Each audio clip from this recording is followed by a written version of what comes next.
Hi Realtors, this is Lindsay Jackson, your Chief Advocacy Officer at SCR. I hope everyone is doing well and is staying safe.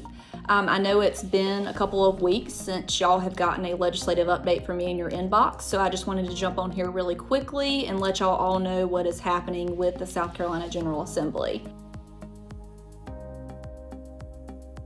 So over the past couple of weeks, the House and the Senate have not been meeting in regular session due to the COVID-19 crisis. But both bodies did return to Columbia yesterday to take up some important legislation. So the House and the Senate returned to Columbia to take up the continuing resolution.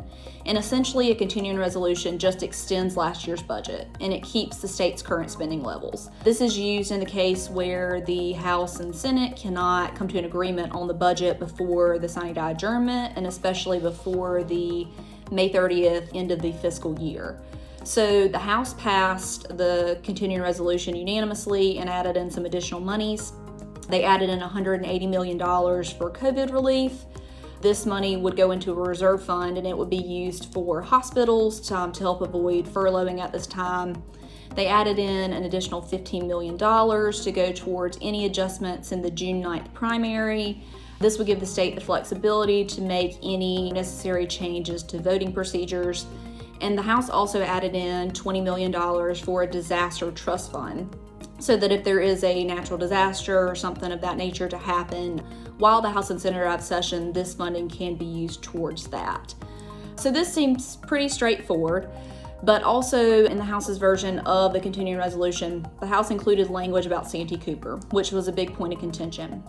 So the House's version would essentially freeze Santee Cooper, and it would not allow for the approval of any contracts over a year.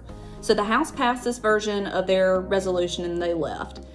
And the Senate comes in and proceeds to make a unanimous consent request to amend the continuing resolution. And after hours of debate yesterday dealing with the Santee Cooper provision in this resolution, the Senate came to an agreement that they were going to amend the House's version to say that Santee Cooper would have to get approval from the governor, from the Senate president, from the House Speaker, and from both budget chairmen before making any decisions or entering into any contracts. So since the Senate amended the House's version of the continuing resolution, the House is going to have to come back to deal with that, and they have two options. They can either concur with the Senate amendments or they can insist on their amendments. Over the next couple of weeks, I'm sure that we will hear a lot of negotiations and there will be a lot of discussions on what's going to happen, how this provision is going to change, and when the bodies are going to come back. The House is going to have to come back before the May 14th sine die adjournment and especially before June 30th at the end of the fiscal year. So that's my update for this week. I will keep you all posted as we have more information. I hope everyone is staying safe out there, and I know a lot of you are still practicing right now, running your businesses, but please remember that even though real estate is essential, that it is not business as usual. Please follow the social distancing. Please continue to check CDC guidelines, and please make sure that you're operating as much of your business online as possible for the safety and health of your clients and your families and yourself. So that's my update for this week. I hope everyone stays well, and I will talk to you soon. Thanks.